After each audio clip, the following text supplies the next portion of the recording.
आज इस कहानी में जानेंगे महाभारत से जुड़े द्रौपदी के जीवन के 7 दिलचस्प रहस्य।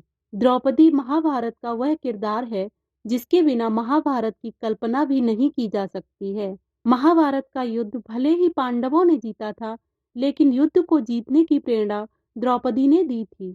द्रौपदी वह ज्वाला थी जिसने अपनी मर्यादा और सम्मान की प्राप्ति के लिए कौरवों के खून से कुरुक्षेत्र के मैदान की प्यास बुझाई।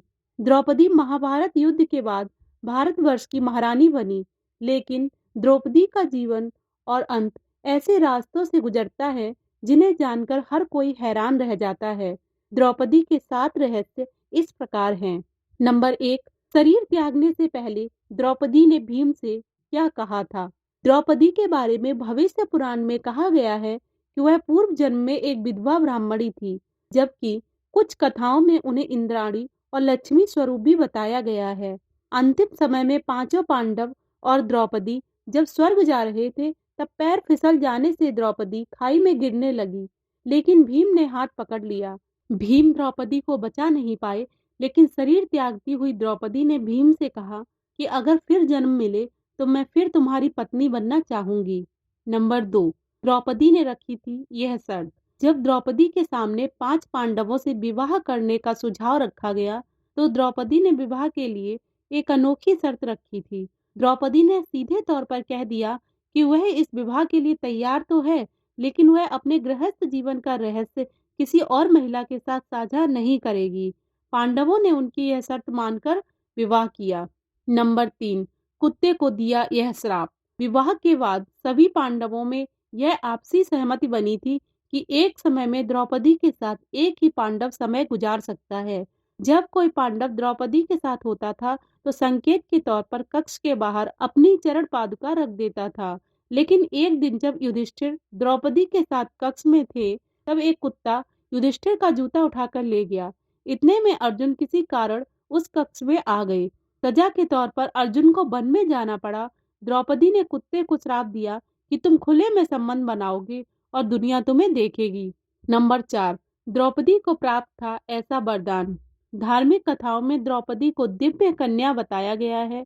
द्रौपदी का जन्म सामान्य तरीकों से न होकर हवन कुंड की अग्नि से हुआ था। द्रौपदी को आजीवन कुंवारी रहने का भी वरदान प्राप्त था। इस वरदान के कारण ही द्रौपदी अपने सभी पतियों के साथ समान व्यवहार कर पाती थी। सभी पतियों के साथ पत्नी धर्म को निभाते हुए भी द्रौपदी हमेशा कुंवारी रहती थी। नंबर 5, भगवान श्री कृष्ण ही उनके सच्चे दोस्त थे। द्रौपदी भगवान कृष्ण को ही अपना सखा, साथी और भाई मानती थी। एक वही थे जो संकट के वक्त में द्रौपदी के साथ खड़े थे। उस भरी सभा में अनहोनी होने से भगवान कृष्ण ने ही बचाया था।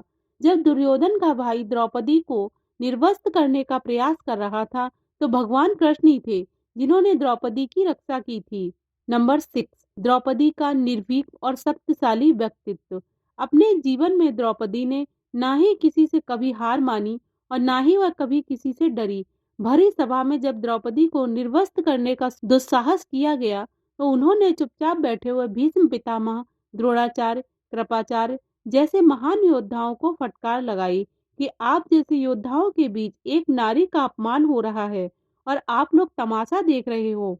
माना जाता है कि द्रौपदी कोई साधारण कन्या नहीं थी, बल्कि वह अग्नि से प्रकट हुई थी। नंबर 7, भीम से था सबसे ज्यादा प्यार। द्रौपदी के 5 पति थे, लेकिन पांचों में से भीम से द्रौपदी का विशेष लगाव था। इसकी एक खास वजह भी थी। भीम ही एकमात्र ऐसे थे जो द्रौपदी के साथ होने वाले अन्याय के खिलाफ सबसे पहले आवाज उठाते थे। चीरहरण के समय भी सभी पांडव मौन सर झुकाए रहे, लेकिन भीम ने विरोध किया। दुशासन वध के लिए प्रतिज्ञा भी भीम ने ली थी और द्रौपदी के प्रण पूरा भीम ने ही किया था। तो दोस्तों, इस वीडियो में आपने जाने द्रौपदी के जीवन से जुड़े रहस्य। ऐसे ही और वीडियो देखने के लिए हमारे चैनल को सब्सक्राइब करना ना भूलें।